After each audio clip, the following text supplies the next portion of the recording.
যেই প্রশ্নটা আপনাকে করব, বিজেপি ইলেকট্রাল বন্ডের টাকা নিয়েছে, টিএমসি নিয়েছে, কংগ্রেস নিয়েছে, আপনারা নিলে কি ক্ষতি ছিল? আমরা শ্রেণীর রাজনীতি করি,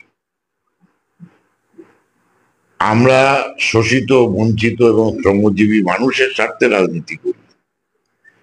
আর এই দুই সেই যে কর্পোরেটের যে যারা আর কি ইলেকট্রাল বন্ড কিনেছে, তারা এই শ্রেণীর মানুষকে শোষণ করে। তাহলে যে রাজনৈতিক দল তাদের কাছ থেকে টাকা নিয়ে নির্বাচন লড়বে, সেই রাজনৈতিক দলের ওদের পুঁজি বাড়াতে সাহায্য করতে হবে। আমরা তো পারবো না, আমরা দ্রব্যমূল্য বৃদ্ধির বিরুদ্ধে লড়াই করব, আমরা মানুষের রুটি রুজি মজুরির দাবিতে লড়াই করব। তাহলে আমরা যার কাজ করব না তার কাছ থেকে পয়সা নিয়ে তার অব্লিগেশনের মধ্যে যাব কেন? যার জন্যই তো আমরা মানে এর বিরোধিতা করেছি লোকসভায়। আমাদের যারা তৎকালীন যারা লোকসভার মধ্যে আমাদের প্রতিনিধি ছিলেন, তারা এর প্রবল বিরোধিতা করেছেন, মানেনি।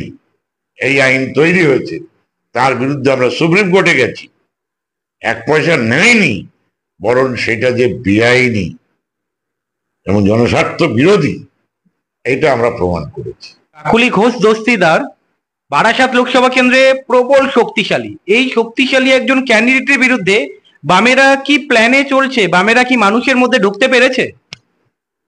দেখুন, আমরা তো, আমি আগেও বলেছি, আবারও বলছি, এটা কোনো ব্যক্তির লড়াই না। নানাভাবে একটা মানুষের মধ্যে একটা ধারণা তৈরি হয়েছিল 34 বছরের বামফ্রন্ট, আর ওখানেও এরকম কংগ্রেস, দীর্ঘদিনের কংগ্রেস সরকার, তাই এদেরকে সরিয়ে নতুন শক্তিকে আনতে হবে। তা সেই নতুন শক্তিকে এনে আজকে সেই শক্তি প্রায় 10-12 বছর এখানে রাজ্য সরকার চালাচ্ছে, তাদের ভূমিকা মানুষ দেখছে, তার বিরুদ্ধে মানুষ লড়াইয়ে অংশগ্রহণ করছে।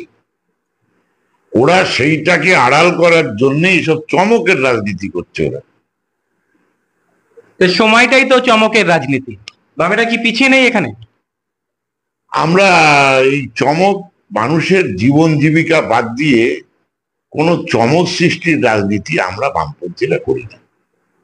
আচ্ছা, আমাদের দর্শকরা, আমি জানি না প্রশ্নটা শুনে আপনার রিয়েকশন কি হবে, আমাদের যারা দর্শক রয়েছে তারা সবসময় বলে কংগ্রেসের সঙ্গে বামেরা যে সমঝোতায় গিয়েছে, কংগ্রেসরা তো বামেদেরকে ভোটই দেয় না। আপনি কি বলবেন এই বিষয়ে? দেখুন, কংগ্রেসরা, দর্শকরা যদি এই কথা বলে, আমরা মনে করি যখন দুটো পরস্পর একটু মানে ভিন্ন দুটো রাজনৈতিক দলের যখন আসন বোঝাপড়া হয়, অতএব সেই দলের যারা সমর্থক থাকে, দরদি থাকে, তারা একটু দুঃখ পায় যে আমি আমার সিম্বলটায় ভোট দিতে পারছি না, ইত্যাদি। তো সে একটা এফেক্ট হয়, কিন্তু তাই বলে কেউ ভোট দেবে না এটা হতে পারে না। আর কেউ কারোর ফিক্সড ডিপোজিটের টাকা না যে বললেই সে ভোট দিয়ে দেবে।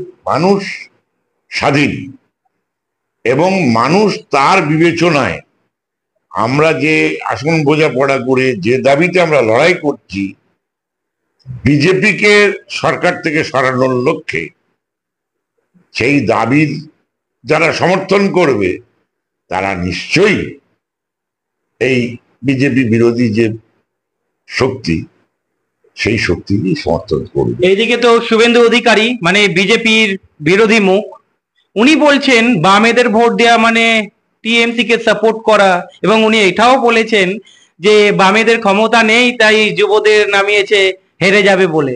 কি বলবেন আপনি? অর্বাচীনের মতো কথা, কোন পরিণত রাজনীতিবিদের এটা কথা না। কারণ বামেদের ভোট দেওয়া মানে বিজেপির ভোট দেওয়া। বামেরা আদর্শগত ভাবে বামেদের বিজেপি বিরোধিতা শুভেন্দুর কাছ থেকে মানুষ শুনবে না, যে শুভেন্দু দুদিন আগেও তৃণমূলে 10 বছর থেকে তৃণমূলে থেকে এই রাজ্যের মানুষের উপরে অত্যাচার এবং স্বৈরাচারী শাসনের অংশ ছিল, সে আজকে সে এখান থেকে সরে গিয়ে বিজেপি হয়েছে। তো এখন উনি বলছেন যে বামেদের ভোট দেয়া মানে তৃণমূলকে ভোট দেয়া, আর তৃণমূল বলছে যে বামেদের ভোট দেওয়া মানে বিজেপিকে ভোট দেওয়া।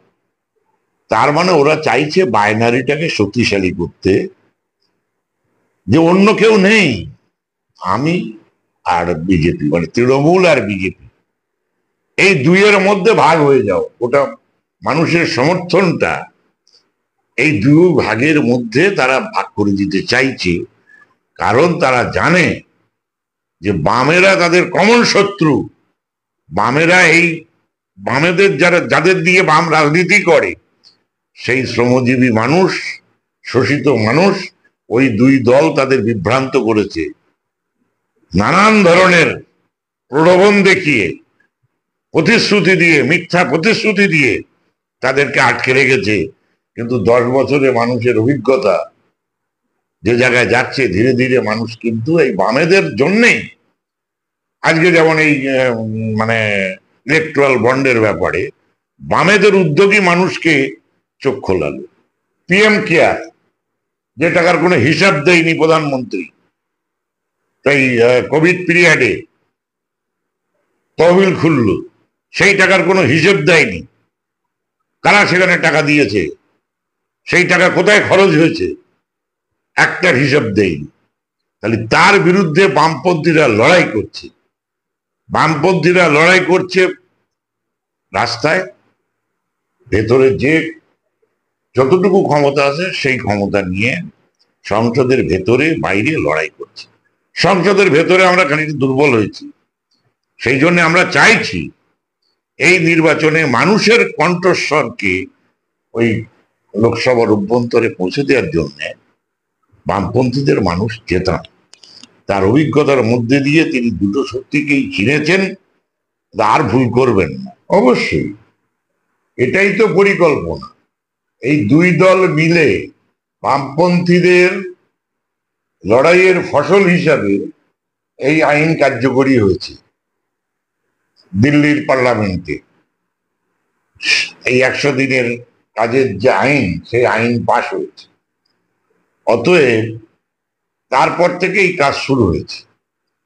এখন এই যে টাকা, এই টাকা কেন্দ্র বলছে যে রাজ্য হিসেব দিচ্ছে না, টাকা বন্ধ করলাম, আর রাজ্য বলছে কেন্দ্র টাকা দিচ্ছে না, তাই টাকা বাকি রাখলাম। এ তো দুপক্ষের লক্ষ্য হচ্ছে মানুষকে ক্ষতিগ্রস্ত করা।